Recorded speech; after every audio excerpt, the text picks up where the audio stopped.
Hai Sobat Genbi dimanapun berada, semoga sehat selalu ya. Selamat datang di podcast Ngode, ngobrol edukatif periode 2022-2023. Kenalin, aku Faza Saila yang hari ini akan menemani kalian di podcast ini. Podcast Ngode adalah salah satu program kerja Genbi Unesa di periode 2022-2023. Adanya podcast ini bertujuan untuk memberikan edukasi dan sosialisasi kepada masyarakat di berbagai bidang. Hari ini spesial banget nih karena kita kedatangan narasumber luar biasa inspiratif. Siapa lagi kalau bukan ownernya Yummy Cookies Cake Pudding. Mari kita sambut dulu Ibu Kurnia Sulistianingsih. Selamat datang Bu Nia. Iya Mbak. Bagaimana kabarnya Ibu? Alhamdulillah baik. Alhamdulillah, semoga Ibu sehat selalu ya. Sebelumnya udah aku jelasin nih sekilas siapa sih beliau itu, tapi nggak afdol dong ya kalau bukan beliaunya langsung yang kenalin diri. Tak kenal maka tak sayang, silakan Bu Nia untuk mengenalkan dirinya terlebih dahulu.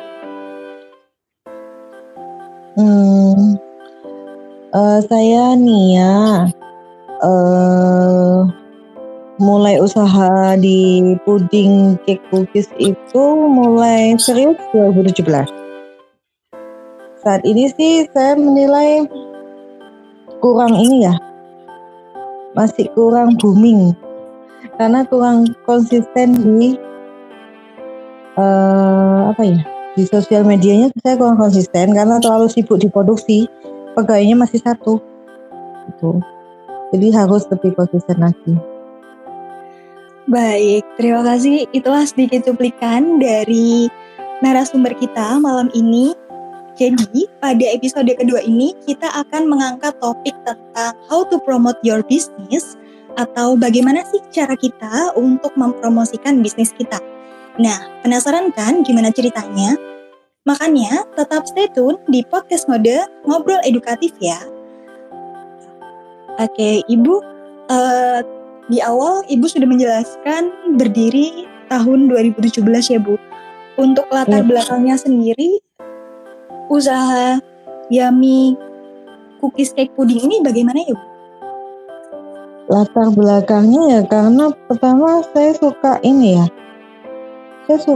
ikut kursus dulu. Lalu daripada ilmunya nggak kepakai dan saya sudah resign dari kerjaan, jadi lebih baik saya bikin bisnis. Tentunya saat membangun usaha ini terdapat suka dan dukanya ya Bu. Untuk Ibu sendiri, bagaimana suka duka menjalankan usaha Yummy Cookies Cake Pudding ini? Sukanya karena emang suka menghias ya Mbak ya, jadi nggak kerasa capek. Dukanya setelah punya pegawai malah. Kenapa itu Ibu? Harus konsisten, harus lebih ulet karena kan kita harus punya tanggung jawab ya untuk menggaji orang. Iya. Nggak mungkin kan kita kalau bekerja sendiri itu masih cuek ya. Tapi kalau kita sudah gaji, kita tuh harus tanggung jawab dengan karyawan kita. Itu malah yang masih agak ngetek di situ. Cuman ya alhamdulillah sih ini pegawainya rajin orangnya. Udah ikut saya lama. Ini mau nambah lagi. Senin depan ada yang masuk lagi. Alhamdulillah untuk ini persiapan lebaran. Oh iya Bu, sebentar lagi kan lebaran, tentunya juga lebih banyak pemesanannya. Iya. Kira-kira apa sih yang menjadi pembeda Yummy Cookies Cake Pudding ini dengan usaha lainnya? Pembedanya itu karena saya tuh by order dan selalu fresh Mbak. Oh begitu ya. Dan kita bisa bikin kurang dari 4 jam sebelumnya kalau pas jam kerja. Berarti untuk pemesanan di hari H bisa ya Bu? Bisa, asalkan dia sudah transfer. Wah luar biasa sekali. Bisa, jadi kita harus benar-benar cek ya kalau masalah transfer itu ya. Iya. Bahaya kalau zaman sekarang. Minimal deposit lah. Nggak masalah kan kadang orang Bu, saya di ATM segini sekian, nanti pelunasan waktu ambil, oh nggak apa-apa. Asalkan dia ini komitmen ya kita layani. Kelebihannya itu dan bisa customize Mbak. Kalau puding itu kan rasanya banyak ya. Ada rasa vanilla, strawberry, padahal kan satu puding 2 rasa. Nah itu dia bisa, kita bisa customize.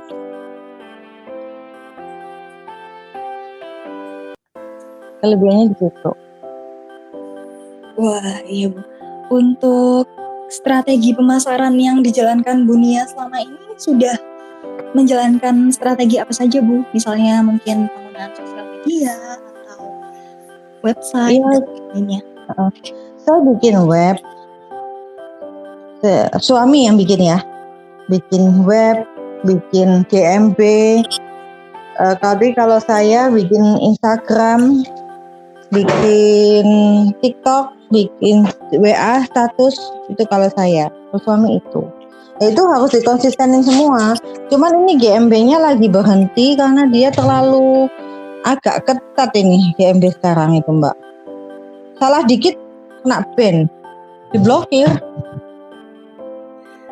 Mungkin Ibu bisa menjelaskan GMD itu apa ke teman-teman semua, soalnya mungkin dari teman-teman semua ini belum pada ngerti nih Bu, BMD itu apa? GMB, Google My Business, itu fasilitas dari Google untuk bisnis online. Harusnya sih untuk bisnis yang punya toko ya dia lebih bagusnya. Jadi lebih apa ya, jika dulu sekarang dilihat ini Mbak, foto toko, diminta foto toko sekarang. Kalau dulu enggak, sekarang gitu. Kalau web berbayar itu yang .com ya. Kalau web tidak ada .com-nya, itu berarti web gratisan. Harganya beda. Dan kalau yang gratisan itu tidak bisa dibuat iklan. Dibuat Google Ads nggak bisa. Kalau yang dibuat Google Ads wajib yang berbayar. Gitu.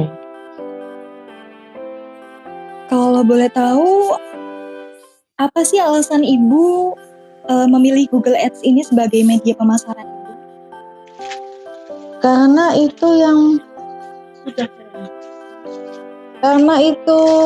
yang paling masih dipakai saat ini ya. Jadi orang cari apapun di Google. Jadi yang paling sering dipakai orang masih itu Google Ads. TikTok bisa, tapi masih lebih sering ke Google.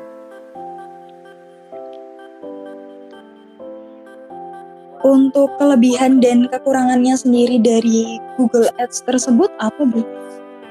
Kelebihannya kita kalau ada masalah dengan iklan, dia itu bisa komunikasinya enak Mbak.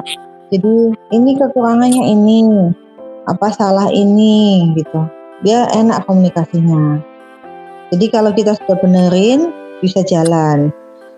Kadang foto puding itu dianggap foto apa tidak layak untuk dilihat itu ada loh. Padahal itu puding lumut.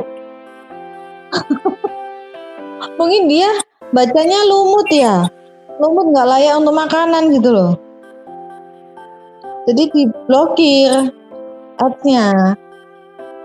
Jadi kita untuk handle itu, ini diblokir gara-gara kita ada puding lumut. Jadi ganti aja itu gambarnya puding yang lain. Gitu, kadang itu Google Ads. Iya. Dari Ibu sendiri, bagaimana sih tips untuk memilih strategi pemasaran yang baik? Boleh dong Bu dibagi sedikit tips-tips untuk Sobat Genji di rumah yang lagi bingung nih gimana cara menjalankan strategi pemasaran yang baik untuk usahanya. Kalau untuk usaha yang baik yang minimal itu emang harusnya ada web. Cuman kan bikin web itu susah dan mahal ya. Minimal 1,5 juta untuk bikin web. Dan web itu nggak bisa dibiarin aja. Kita harus sering upload artikel. Upload artikel itu untuk si SEO-nya. Tuh, tapi itu terlalu susah. Kalau saya sih kalau untuk yang gampang aja itu di Instagram itu sudah bagus. Instagram, WA itu sudah bagus, TikTok juga bagus, asalkan kita konsisten ya untuk uploadnya. Sehari itu seharusnya minimal 5 kali untuk upload. Story WA nggak boleh kosong. Itu aja sih. Konsisten di situ aja pasti bisa lah. Lalu dikasih hashtag ya. Kalau di Instagram, kalau upload apapun dikasih hashtag minimal 5 sesuai dengan keyword yang kita upload. Itu lihat keywordnya tuh ada di keyword tool juga bisa dilihat. Tapi sekarang Instagram tuh ada di web namanya Inflect. Inflect itu khusus Instagram. Jadi keyword yang dipakai oleh Instagram itu ada di Inflect. Itu malah kelihatan keyword misalnya puding buah Surabaya itu sudah dipakai berapa ribu orang. Jual puding Surabaya dipakai berapa ribu orang. Itu malah lebih kelihatan. Kalau di keyword tuh nggak kelihatan. Dia di blur. Kalau kita bayar baru kelihatan. Kalau di Inflect masih gratis. Kalau story WA juga harusnya WA bisnis ya. Kalau sudah memang mau berbisnis, karena di situ ada katalog, ada balas cepat, ada balas otomatis, lalu ada label. Itu yang memudahkan untuk para pengusaha. Story jangan terlalu banyak, maksimal 5 biar nggak terlalu pusing yang lihat. Itu aja sih Mbak tipsnya. Ini Bu, saya kan lihat IG-nya yang jual puding Surabaya tuh Bu. Pengikutnya hampir 5.000 pengikut Bu. Saya lihat, wah ini keren sekali loh untuk usaha yang istilahnya baru berdiri tahun 2017 ini. Dari Ibu sendiri, ada nggak Bu tips-tips untuk menambah pengikut supaya tertarik untuk mengikuti sosial media dari Yumi yang khusus puding ini? Tiap hari posting. Tiap hari itu harusnya wajib posting. Itu sebenarnya aku nggak tiap hari loh posting. Kurang telaten juga. Tapi story nggak pernah tak kosongi. Story wajib ada. Makanya tiap hari itu minimal posting tuh seharusnya 5 kali. Tapi kalau nggak sempet sekali nggak apa-apa. Terus kalau bisa tuh ada soft sale-nya. Kalau saya kan terlalu hard sale ya itu ya. Jadi saya nggak ada kayak engagement ke customer, saya belum sempat ke sana. Kan harusnya kalau ada engagement ke customer lebih bagus. Belum nyampe sana saya. Jadi masih merutinkan posting aja. Jadi kalau bukan robot ya Mbak ya. Kalau yang follower kita bukan robot, itu rata-rata minimal 2 kali postingan kita followernya itu. Tahu maksudnya? Jadi kalau saya sudah posting 10, minimal ya 20 lah ada followernya. Itu aku sudah posting berapa? 100 atau 1000 ya? Banyak jadi 4.000. Kalau sampai ratusan ribu atau ribuan gitu, dilihat aja yang komen banyak enggak, yang like banyak enggak. Kalau yang like enggak banyak, yang komen enggak banyak, itu berarti dia beli follower. Kalau itu aku nggak pernah ikut yang beli follower. Jadi murni dari postingan. Jadi tiap hari wajib posting kalau mau banyak followernya. Sorry nggak boleh kosong, gitu aja. Kalau untuk upload di GMB sama upload di web itu ribet Mbak. Kenapa? Pertama kita kalau upload di GMB sama di web itu agak ribet. Iya. Karena kita harus mengubah file kita dulu. File kita itu kan, kalau file itu kan ada file name ya, biasanya kan xxx berapa gitu kan nama filenya, itu diganti keyword. Diberikan keyword gitu ya Bu. Jadi misalnya fotonya puding buah, jadi kasih keywordnya. Jadi namanya file itu yang xxx berapa itu diganti jadi puding buah Surabaya. Itu baru diupload di Google, di webnya kita atau di GMB. Itu lebih mempermudah mesin untuk nyari. Google kan juga mesin. Iya, Bu.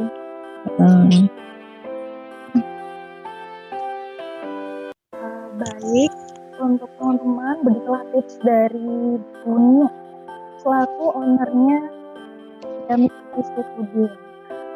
Dari Iya, ini kecil. Dunia sendiri, adakah motivasi atau pesan-pesan yang ingin Ibu sampaikan untuk teman-teman yang sedang merintis usahanya agar lebih baik lagi ke depannya?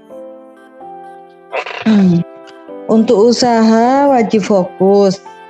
Lalu selalu kalau memang masih online, itu medsosnya benar-benar harus dirawat, jangan dibiarin.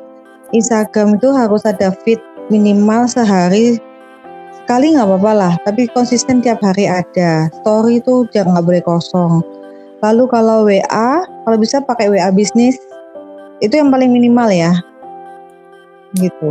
Terima kasih atas sharing dan edukasi yang telah diberikan oleh Terima kasih buat Sobat Genbi yang udah stay dan mendengarkan podcast ini dari awal sampai akhir. Jangan lupa untuk terus mendengarkan podcast Ngode Genbi Unesa di episode seru selanjutnya ya. Aku pamit dulu, see you.